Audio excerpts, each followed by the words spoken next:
형제들아 내가 여러 번 너희에게 가고자 하는 것을 너희가 모르기를 원하지 아니하노니 이는 너희 중에서도 다른 이방인 중에서와 같이 열매를 맺게 하려 함이로되 지금까지 길이 막혔도다. 헬라인이나 야만이나 지혜 있는 자나 어리석은 자에게 다 내가 비친 자라. 그러므로 나는 할 수 있는 대로 로마에 있는 너희에게도 복음 전하기를 원하노라. 아멘. 오늘 여러분과 나누기를 원하는 말씀은 두 가지입니다. 두 가지를 나누도록 하겠습니다. 본문 말씀을 가지고 열매와 소명 이 두 가지 주제에 대해서 오늘 말씀을 나누도록 하겠습니다. 첫 번째 주제는 열매라는 것입니다. 사도 바울이 지금까지 오늘 본문 말씀을 보니까 로마에 가기를 여러 번 원하였으나 그것이 지금까지 길이 막혔다고 이렇게 말을 하고 있습니다. 사도 바울이 로마에 있는 이 로마교회 성도들을 만나기를 그토록 원했던 이유를 본문 13절에서는 뭐라고 말하고 있습니까? 그렇게 로마에 가서 로마에 있는 성도들을 만나기를 원했던 이유가 본문 13절을 보면은 다른 이방인 중에서와 같이 그들로 하여금 너희로 하여금 무엇을 맺도록요? 열매를 맺도록 하기 위함이라고 말을 하고 있습니다.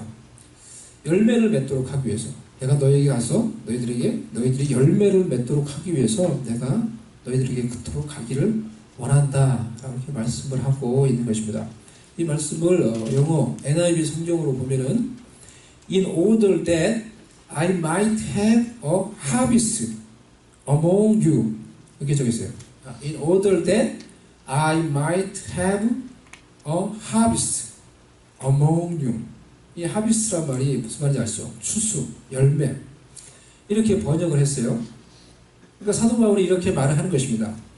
나는 너희들에게 너무나 가기를 원하는데 내가 너희들이 있는 곳에 가서 너희들을 만나기를 원하는 이유는 나로 하여금 하나님께서 너희들에게 풍성한 열매를 맺도록 할 것이기 때문에 그것을 위해서 내가 너희들을 만나기를 너무나 원한다 라고 이렇게 말을 하고 있는 것입니다. 지금이 바로 너희가 하나님 앞에서 열매를 맺어야 할 때이다. 지금이 너희들이 영적인 추수의 열매를 맺어야 할 때이다. 사도 바울이 그렇게 말을 하고 있는 것입니다. This is the harvest time for you in Roman church. 이렇게 말을 하는 거예요.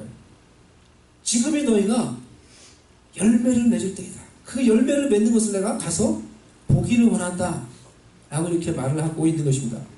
이것을 우리가 적용을 해보면은 그렇습니다. 하나님이 지금 또 우리에게 이렇게 말씀하기를 원하신다는 거예요. 지금이 바로 너희가 영적인 열매를 맺기를 원한다는 거예요. 지금이 바로 너희가 영적으로 강해져서 영적인 열매를 맺어야 할 때이다. 지금이 바로 너희가 영적인 추수의 열매를 맺을 때이다.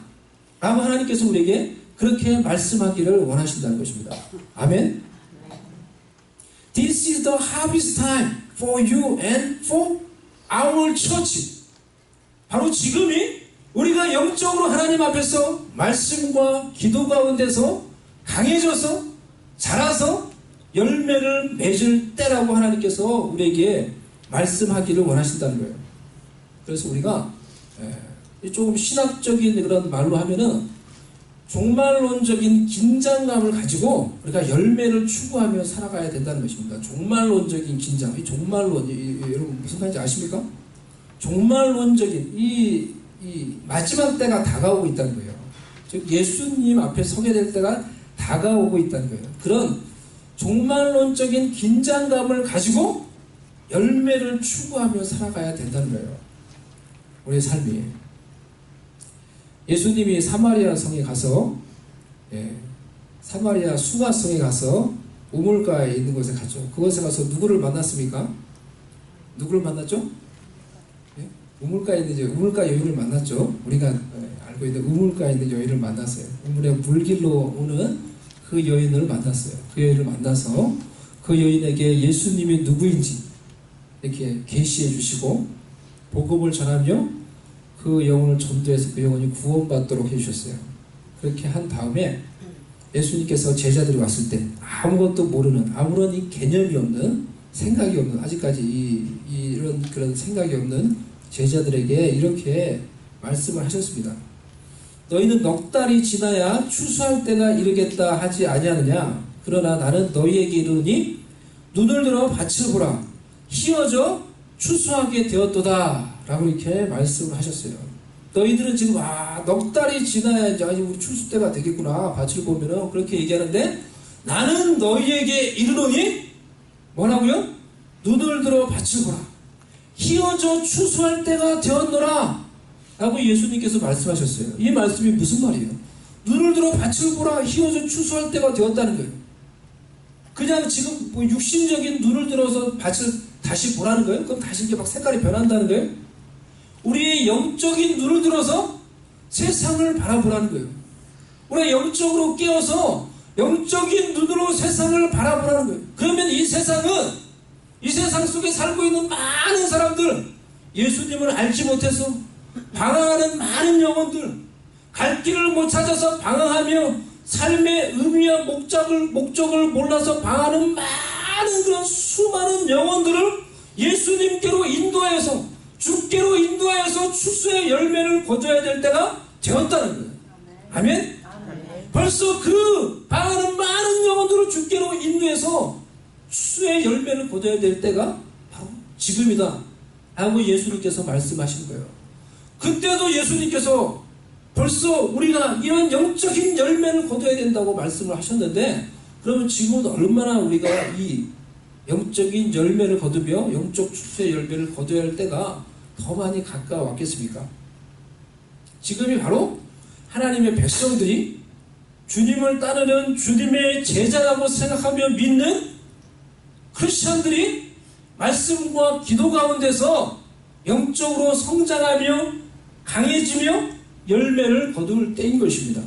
지금이 주님의 제자들이 복음의 능력으로 무장되어서 세상에 나아가서 잃어버린 영혼들에게, 우리 주변에 있는 그런 사람들에게 예수님의 사랑과 그 복음의 능력을 가르쳐주며 전해주며 그들을 주께로 인도해서 추수의 열매를 거두어야 할 때가 바로 지금이라는 것입니다. 아멘? 아멘. This is the harvest time for us. 영적인, 우리가 그래서 종말론적인 긴장감을 가지고 이 열매를 추구하는 삶을 살아가야 된다는 거예요. 지금이 예수 그리스도의 은혜 가운데서 우리가 성장하며 영적인 추수의 열매를 거두어야 할 마지막 때라는 것을 기억하며, 마지막 기회라는 것을 기억하며 사셔야 한다는 것입니다. 사람이 자신에게 이제 아직까지 이제 우리 연세 드신 분들도 모르겠어요. 이제 죽음을 생각하시는지 별로 생각을 안 하시는 것 같아요. 제가 볼 때는. 천년 만년 살 거를 믿고, 지금 천년 만년 살 것을 믿고 이렇게 우리가 살 때가 많이 있어요. 우리 젊은 아이들은 더 그렇지. 아주 죽음이 뭐 전혀 나하고 상관이 없는, 우리가 살아갈 때 얼마나 많이 있어요. 제 동생은 9살에 죽었어요. 제가 얘기 많이 했죠. 제 동생 9살에 죽었단 말이에요. 근데 사람이 자신에게 주어진 시간과 기회가 그렇게 많지 않다는 것을 정말로 어떠한 것을 통해서건 깊이 깨닫게 될 때, 우리에게 죽음이 정말로 다가오고 있다는 것을 인식하며 살아갈 때, 그래서 우리가 주님 앞에 서게 될 날이 점점 다가오고 있음을 인식하며 살아갈 때, 모든 부차적인 것, 우리의 염려, 근심, 걱정, 또 우리의 아집, 그로 인해 생기는 모든 어려움과 고통, 상처, 모든 부차적인 것들을 내려놓고 더 중요한 일에, 가장 중요한 일에 집중하며 열매를 맺으며 살아갈 수 있게 되는 것입니다. 아멘? 아멘. 제가 이제 간증은 많이 나눈 것 같은데 한 번 더 하겠습니다. 제가 전에 이제 한국에 있을 때 어떤 권사님 이야기입니다. 신방 갔는데 그 권사님이, 목사님 원래 사모님이셨어요. 그런데 목사님이 돌아가시고, 그래서 이제 교회에서 저 나중에 알았어요. 이제 권사님이라고 이렇게 부르시더라고요. 그런데 하여튼 그 권사님 그렇게 불렀죠. 그 권사님 신방을 갔는데 우연히 뭐 이렇게 얘기하다가 권사님이 자기 이야기를 좀 하셨는데, 자기가 몇 년 전에 암에 걸렸다는 거예요. 암에 걸려서 죽는다는 거예요. 그러니까 의사를 만났는데 암에 걸려서 죽을 거라고, 낫기 어려울 거다. 이 얘기를 들었어요. 그 얘기를 들으니까 권사님이 이제 막 그 암에 걸려 죽는 게 두려운 게 아니고, 그래도 믿음이 있으니까 내가 죽으면 천국에 갈 텐데, 천국에 가면 예수님은 주님을 만날 텐데, 그걸 생각하니까 두려워지는 거예요. 부끄러워지는 거예요. 내가 생각을 해보니까 주님을 이제 내가 만날 날이 다가오는데 주님을 위해서 하는 게 아무것도 없더라는 거예요. 생각해보니까 여태까지 다 나 자신을 위해서 살다가 이제 나보고 죽는다고 하는데 내가 그 주님을 만나면 어떻게 주를 만날까, 그걸 생각하니까 너무너무 부끄러워서 정말 이 고개를 들 수가 없는 거예요. 정말로 해서 권사님 말씀이 정말로 이렇게 두 손으로 얼굴을 가리면서 다녔다는 거예요. 이러고 너무너무 부끄러워서 주님을 만나면 내가 어떻게 주를 만날까, 그 생각 들으니까 너무너무 부끄러운 생각이 들어서 정말 몰입이 된 거야. 우리가 목장 모임 이번 주에 몰입이라는 영상을 봤는데 정말 그 생각하면서 너무 막 그렇게 부끄러워져서 막 얼굴을 막 이렇게 손으로 얼굴을 가리면서 막 다녔다는 거예요. 근데 병이 나섰어요. 병이 나서 안 돌아가시게 된 거예요. 그래서 이게 암이 나서 없어져 버린 거예요. 근데 그 일을 이후로 권사님한테 변화가 생긴 거예요. 그러면서 그 중에 하나가 권사님은 그 얘기를 하려고 저한테 얘기했던 것 같아요. 제가 그 다음부터 목사님, 제가 교회에 더 순종하는 사람이 됐어요. 그전에는 제가 이제 내 마음에 안 들고 이거 내 생각이 아니다 싶으면 내가 이제 그렇게 안 하기도 하고 그랬는데 더 교회에 순종하는 사람이 됐어요. 제가 그 이후로 내 가운데 변화가 생긴 게 뭐냐면은 죽음이 다가온다는 것을 인식한 그 다음부터 전도사님이든지 목사님이든지 누구든지 부목사님이든지 제가 그때 부목사인데 누구든지 와서 이렇게 얘기하면은 제가 거의 이제 순종을 하게 됐어요. 그 얘기를 하시더라고요. 그렇게 됐다면서 이런저런 얘기를 하면서 그런 간증을 저한테 나누었던 적이 있어요. 죽음을 생각하면은 우리 삶 가운데 변화가 생긴다는 것입니다. 한 예를 더 들도록 하겠는데 우리 금요일날 우리 청년들하고 같이 하면서 봤던 영상에 나오는 얘기인데 다시 한번 잘 새롭게 잘 들으세요. 우리 청년들도 1849년 12월에 러시아 세면요프 광장에 위치한 사형장에 사형대 위에 반체제 혐의로 붙잡혀서 사형당하기 위해서 끌려온 28세 청년이 있었습니다. 이제 그 청년이 이제 사형당하게 이제 되는 거예요. 집행관이 너에게 5분을 주겠다. 그러니까 이 남은 5분 동안 네가 하고 싶은 것을 해라. 그리고 5분 후에 사형을 집행할 것이다. 이렇게 말했습니다.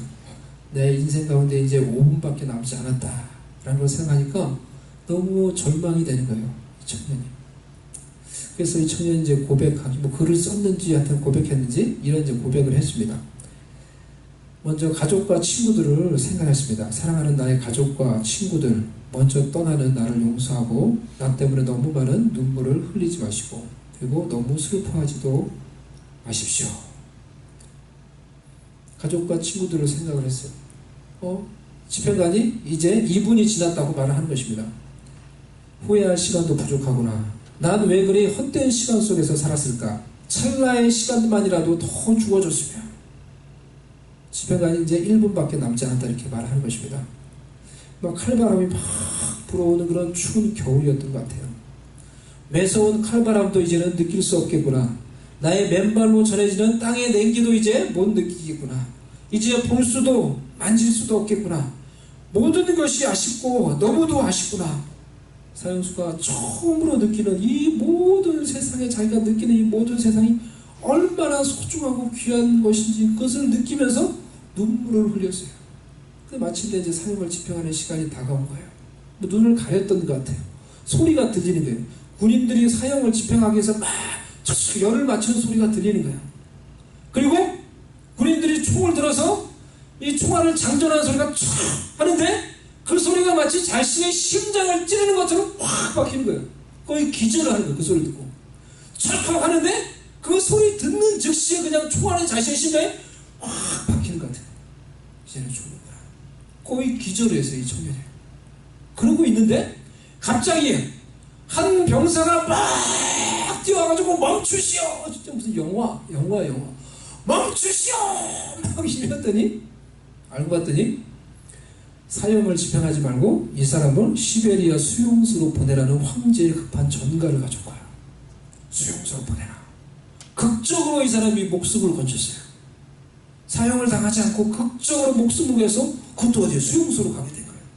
시베리아 수용소에 이제 가서 그날 밤 자신의 동생에게 이 사형수가 편지를 적었습니다. 그 내용이 이런 내용이에요.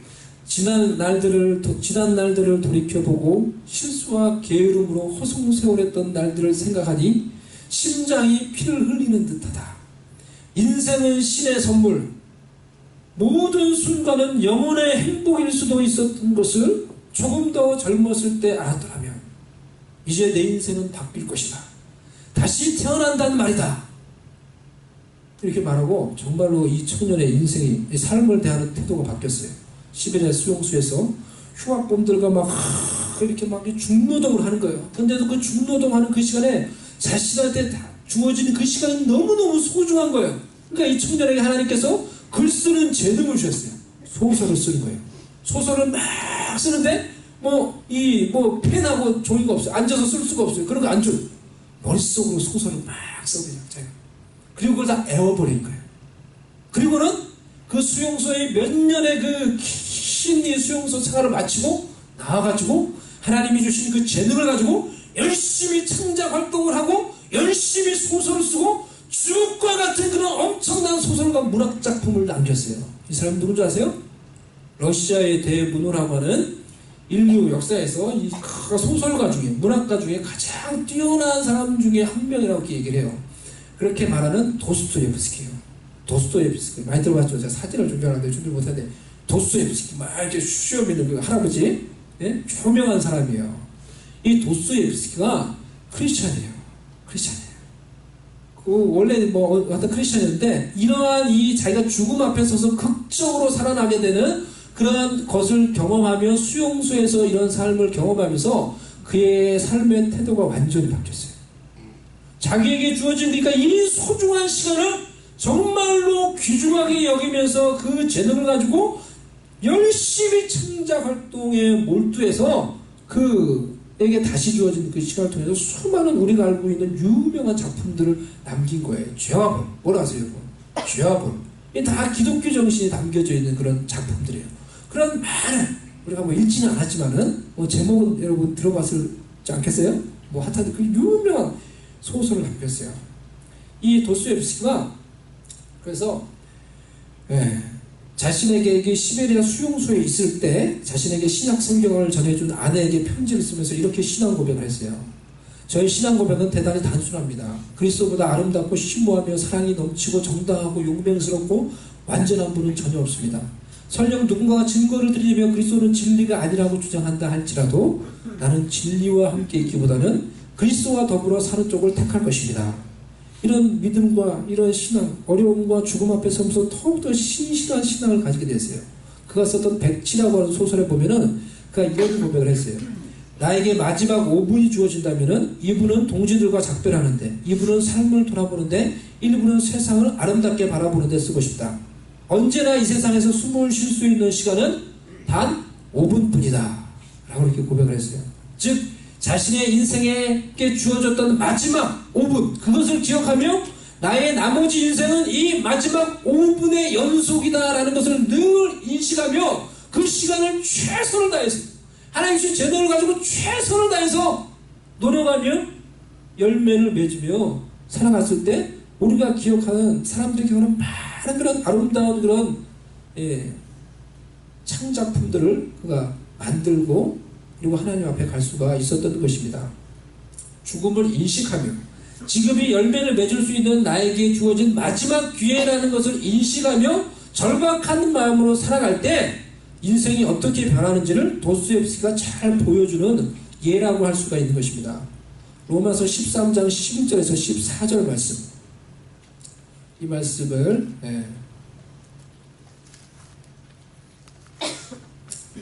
제가 읽어드리겠습니다. 너희가 이 시기를 알거니와 자다가 깰 때가 벌써 되었으니 이는 이제 우리의 구원이 처음 믿을 때보다 가까웠습니다. 밤이 깊고 낮이 가까웠으니 그러므로 우리가 어둠의 일을 벗고 빛의 갑옷을 입자. 낮에와 같이 단정히 행하고 방탕하거나 술 취하지 말며 음란하거나 호색하지 말며 다투거나 시기하지 말고 오직 주 예수 그리스도를 옷 입고 정욕을 위하여 육신의 일을 도모하지 말라. 이 말씀 때문에 인생이 변화된 사람이 있어요. 누구냐고 하면은 어거스틴이에요. 어거스틴 많이 들어봤죠?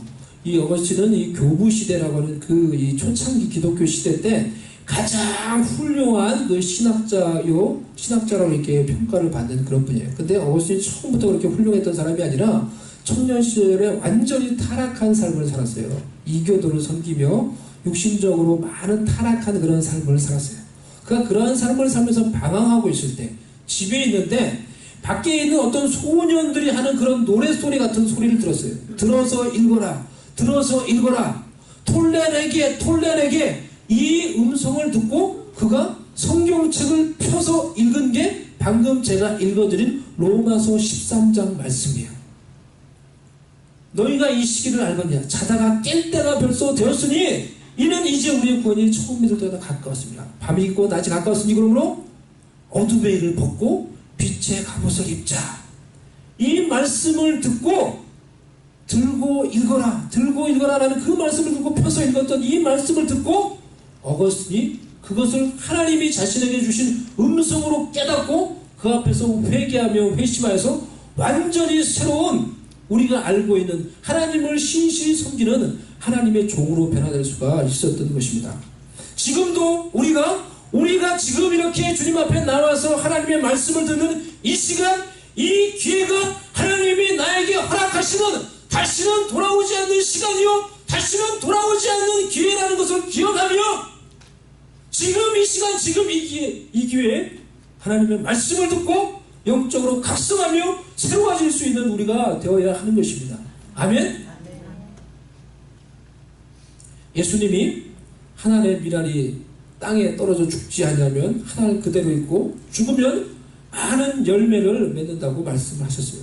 이 말씀대로 우리가 하나님의 말씀을 내가 붙잡고 내 속에 있는 자아가 죽으면은 우리의 삶과 관계와 가정과 교회 가운데 하나님이 기뻐하시는 풍성한 열매를 맺을 것인데 우리의 자아가 죽지 않아서 살아 시퍼렇게 아직까지도 막 역사에서 그대로 있는 게 아니라 얼마나 많은 우리의 삶 가운데 아픔과 갈등과 상처와 그런 고통을 우리가 껴안으면서 살아갈 때가 얼마나 많이 있습니까?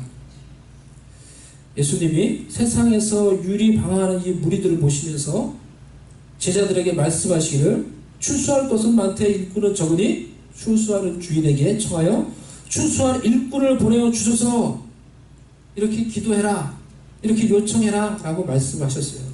이 말씀처럼 우리가 추수할 때 추수할 일꾼이 필요한 이때 하나님 제가 추수할 일꾼이 되겠습니다 라고 고백하며 말씀과 기도 가운데 영적으로 성장하며 자라며 하나님이 기뻐하시는 의의 열매를 맺으며 우리의 자아를 정말 하나님께 내려놓고 하나님께 우리 자신을 온전히 드림으로 우리의 삶을 통하여 하나님이 기뻐하시는 의의 열매를 맺어갈 수 있는 저와 여러분들 될 수 있기를 바랍니다. 복음의 능력으로 주님의 사랑으로 우리가 다시 무장되어서 세상에 있는 사람들 다시 죽기로 인도하는 그런 추수의 열매에 맺어갈 수 있는 일꾼들 되시기를 바랍니다. 넘어져 있지 마시고 주저앉아 있지 마시고 좌절하며 혼란 가운데 있지 마시고 오늘 해야 될 순종을 내일로 미루지 마시고 하나님께 우리 자신을 전적으로 의탁하며 다시 하나님께 드림으로 하나님이 기뻐하시는 열매, 영적 추수의 열매에 맺으며 그것을 가지고 주님 앞에 설 수 있는 저와 여러분들 될 수 있기를 바랍니다. 두 번째 나누기를 원하는 주제는 소명이라는 거예요. 소명. 14절 말씀 보면은 헬라인이나 야만인이나 지혜 있는 자나 어리석은 자에게 다 내가 빚진 자라 라고 이렇게 말을 했습니다. 헬라인이나 야만인이나 그 당시에 이 헬라 문명 이 사회 안에 있었던 사람들은 헬라인이에요. 그 문명 사회 안에 있었던 사람들은 헬라인이라고 그러고 그 헬라 문화권 밖에 있는 사람은 다 야만인이에요. 그렇게 자기들이 불렀어요. 어떻게 보면 좀 그렇죠. 지혜 있는 사람들은 헬라인이에요. 어리석은 자 누구예요? 헬라인이 아닌 헬라 문화권 안에 있지 않은 사람들 다 어리석은 사람이에요. 그러니까 이 말은 무슨 말이냐고 하면은 세상에 있는 모든 사람들을 가리키는 거예요. 세상에 있는 모든 사람들을 단순하게 그냥 구별하는 어떤 그런 그 당시에 사용했던 말이에요. 헬라인이나 야만이나 지혜 있는 자나 어리석은 자나 세상에 있는 모든 사람에게 다 내가 뭐라고요? 빚진 자라고 바울이 말을 하고 있어요. 여기서 빚진 자라는 단어는 오페일레스테스라는 단어인데요. 일반적으로 여기서 말하는 이 빚은 어떤 빚이냐고 하면은 갚을 수 없는 빚을 얘기하는 거예요. 도저히 갚을 수 없는 빚, 아무리 노력해도 갚을 수 없는 빚을 말하는 거예요. 그래서 하나님께 우리가 죄를 지었다라고 이렇게 말할 때도 이 오페일레스테스라는 이 오페일레이마라는 이 단어가 쓰였어요. 대표적으로 주기도, 우리가 암송하는 주기도문에 보면은 마태복음 6장 12절에 우리가 우리에게 죄 지은 자를 사하여 준 것 같이 우리 죄를 사하여 주옵시고, 이렇게 우리의 죄를 사하여 주옵시고, 하나님께 우리가 지은 죄를 표현할 때 여기서 같은 어근인 오페일레마타라는 단어가 쓰였다는 거예요. 그러니까 하나님께 우리가 지은 죄가 어떤 죄라는 거예요? 하나님께 우리가 지은 죄, 지은 그 빚은 우리가 아무리 갚으려고 해도 갚을 수 없는 그런 죄와 빚을 졌다는 거예요. 그런데 하나님께서 어떻게 해주셨어요? 싹 지어주시고 싹 청산해 주시고 용서해 주셨어요. 이와 같이 그러니까 너희도 너희에게 죄 지은 자를 용서하라 라는 것이 예수님의 말씀이죠. 하나님의 원리인 거예요. 논리인 거예요. 사도 바울이 이 오페일레스테스라는 이 단어를 자신의 소명과 관련해서 이 단어를 사용을 하고 있습니다. 헬라이나 야만이나 지혜 있는 자나 지혜 어리석은 자나 모든 자에게 내가 이 빚을 졌다는 거예요. 근데 그 빚은 어떤 빚이요? 그냥 단순히 내가 돈이 생기면 좀 갚을 수 있는 빚이 아니라는 거예요. 아무리 노력해도 갚을 수가 없는 큰 빚을, 평생 노력해도 갚을 수 없는 큰 빚을 졌다는 거예요. 그러니까 어떻게 해요? 평생 그 빚 갚는 심정을 가지고, 그 빚진 자의 심정을 가지고 세상에 있는 모든 사람에게 빚진 자의 심정을 가지고 복음을 전하며 달려갔던 거예요. 이게 소명이라는 거예요. 평생 주님께 빚진 자의 심정으로 주님의 부르심 앞에 순종하며 달려가는 것, 이것이 소명이라는 거예요. 하나님이 베풀어 주신 사랑 앞에서, 주 예수 그리스도께서 내게 베풀어 주신 은혜 앞에서 내가 그분께 평생 갚아도 갚을 수 없는 은혜의 빚진 자라는 것을 깨닫고 빚진 자의 심정으로 그 은혜의 부르심에 순종하며 달려가는 것, 이것이 소명의 삶이라는 거예요. 그래서 소명은 이 빚진 자의 심정을 갖는 데서부터 시작을 하는 것입니다. 그래서 먼저 내가 하나님의 은혜의 빚진 자라는 것을 우리가 알아야 된다는 것입니다. 그러기 위해서 하나님 아버지와 주 예수 그리스도의 은혜를 묵상을 해야 되겠죠. 하나님 아버지께서 나에게 베풀어 주신 그 놀라운 그 사랑, 주 예수 그리스도께서 어제나 오늘이나 영원토록 변함없으신 그분이 나에게 베풀어 주시는 한결같은 그 동일하신 그 사랑, 그분이 나의 유일한 중보자 되시고 대제사장 되셔서 지금도 하나님 보좌 우편에 앉으셔서 나를 위해 기도하고 계신 그 예수 그리스도의 사랑, 나를 위해서 이 땅에 오셔서 십자가와 그 고난과 희생을 당하시며 나를 위해 베풀어 주신 그 희생과 그 은혜를 생각할 때 우리가 하나님께 평생 갚으려고 해도 갚을 수 없는, 주 예수께 갚을 수 없는 큰 은혜 빚진 자라는 것을 우리가 알 수가 있게 되는 것입니다. 내가 주 예수께 도저히 갚을 수 없는 은혜의 빚진 자임을 깨닫게 될 때 우리도 주님 앞에 나올 때 값비싼 향유를, 나드 향유를 예수님의 발에 부으며 자신의 눈물로 머리카락으로 그 발을 씻고 닦았던 그 여인과 같이 예수님께 나올 때 우리의 사랑과 우리의 마음과 우리의 전부와 우리의 소중한 것을 다 바치며 눈물로 이렇게 헌신하며 드려도 아깝지 않은 마음으로 주님을 따르며 그 부르심에 순종할 수가 있게 되는 것입니다. 이것이 빚진 자의 심정을 가지고 주님을 섬기며 따르는 소명을 따라 살아가는 자의 모습이라는 거예요. 또한 소명은 세상을 향해 빚진 자의 심정을 가지는 거예요. 하나님을 향해 빚진 자의 심정을 가지는 거예요. 또 한 가지는 세상을 향해 빚진 자의 심정을 가지는 거예요. 도저히 갚을 수 없는 내가 은혜를 받았다고 하면은 그 은혜가 단순히 나 자신만을 위한 은혜가 아니라 세상을 위해 먼저 나에게 부어졌다라는 것을 깨닫는 것입니다. 그럴 때 세상을 향한 빚진 자의 심정을 가지게 되는 것입니다. 사도 바울이 많은 은혜를 받았죠. 많은 영적인 체험과 주 예수 그리스도의 은혜와 권능을 경험을 했죠. 근데 그것이 단순히 자기 자신만을 위해서 주어진 것이 아니라는 것을 알게 되었어요. 하나님이 자신에게 이런 놀라운 은혜를 주신 것이 세상에 있는 사람들, 아직 예수님을 알지 못하는 그 세상에 있는 이방 사람들, 그들을 위해서 먼저 나에게 이 은혜를 주셨다는 것을 깨닫게 된 거예요. 이들에게 복음을 전하는데 나를 사용하기 위해서, 이방인의 사도로 나를 사용하기 위해서 하나님께서 먼저 나에게 그 크신 은혜를 주신 것을 깨닫게 된 거예요. 그것을 깨닫고 나니까 세상에 있는 사람들을 보니까 자기가 다 빚진 자라는 것을 알게 된 거예요. 내가 이 사람들에게 하나님의 은혜에 대해서 빚진 자, 내가 복음에 대해서 빚진 자라는 것을 깨닫게 되는 거예요. 그래서 세상에 있는 모든 사람들을 가리켜서 내가 바로 너희들에게 빚진 자니라. 그래서 뭐라고 고백해요? 그래서 나는 할 수 있는 대로 로마에 있는 너희에게도 뭐 전하기를 원해요? 복음 전하기를 원하라. 먼저 은혜 받은 자로서 아직 그 은혜를 알지 못하는 자에게 빚진 자의 심정으로 내가 평생 입이 감는 심정으로 복음 전하며 나는 살기를 원하노라. 이것이 사도 바울의 고백이라는 것입니다. 하나님 아버지의 사랑과 주 예수 그리스도의 은혜 앞에서 이 빚진 자의 심정을 회복할 수 있는 여러분들 될 수 있기를 바랍니다. 아멘? 여러분 하나님으로부터 은혜를 받으셨습니까?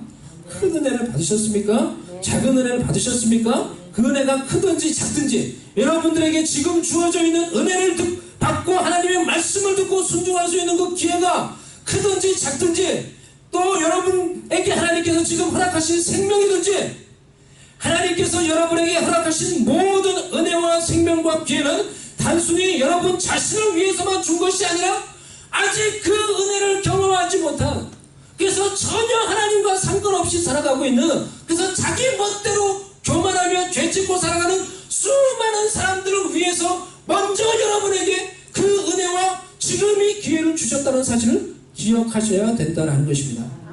그래서 하나님께 내가 은혜 받은 빚진 자로서 지금 이 동일한 은혜와 그 기회와 생명의 기회를 붙잡고 있는 세상을 향해 빚진 자의 그런 심정을 가지고 내게 지금 주어져 있는 이 일상의 기회라도, 내게 있는 연약한 생명, 작은 능력이라도 그것을 사용해서 세상을 살리며 다른 사람을 살리며 회복시키는 일에 쓰임받는 여러분들 될 수 있기를 바랍니다. 여러분을 향한 부르심과 여러분의 소명은 무엇입니까? 이 오스기니스라는 소명이라는 유명한 책을 쓴 그런 분이 계신데요. 그분이 이런 정의를 했어요. 하나님이 우리를 너무나 결정적으로 부르셨기에 그분의 소원과 응답에 응답하여, 은혜에 응답하여 우리의 모든 존재, 우리의 모든 행위, 우리의 모든 소유가 헌신적이고 역동적으로 그분을 섬기는 데 투자된다는 진리입니다. 이것이 소명이라는 거예요. 또 이렇게 말했어요. 우리는 각자 자신의 삶의 영역에서 하나님을 위한 부르심을 받았습니다. 하나님은 우리에게 서로 다른 재능, 환경, 인적 자원을 주십니다. 이런 각자에게 주신 타고난 재능, 문화적 자원, 사회적 관계를 극대화하여 하나님의 영광을 위해 살도록 하기 위함입니다. 모든 사람이 어디에서나 하나님의 영광을 위한 삶을 살도록 부르심을 받은 것입니다. 이런 말을 했어요. 하나님의 은혜에 우리가 빚진 자라는 것을 기억하며 평생 갚을 수 없는 그 은혜의 빚을 지고, 또 먼저 은혜 받은 자로서 세상을 향해 갚아야 될 그런 빚이 있는 자라는 것을 기억하며 하나님 나에게 주신 재능, 또 생명, 기회를 사용해서 주님을 바라보며 열매를 맺기 위해서 노력하시고 복음의 능력으로 무장되어서 다른 사람들을 살리고 회복시키고 위로하고 격려하는데 그런 일을 하고 하나님 앞에서 그런 열매를 가지고 하나님 영광 위에 살다가 주님 앞에 설 수 있는 저와 여러분 될 수 있기를 주님의 이름으로 축원합니다. 아멘. 우리가 이 시간에 기도하도록 하겠습니다. 우리 한번 이 시간에 나눴던 말씀을 생각하며 우리 잠시 한번 기도하도록 하겠습니다. 자신에게 적용할 부분을 놓고 우리 잠시 조용히 이 시간에 같이 기도하도록 하겠습니다.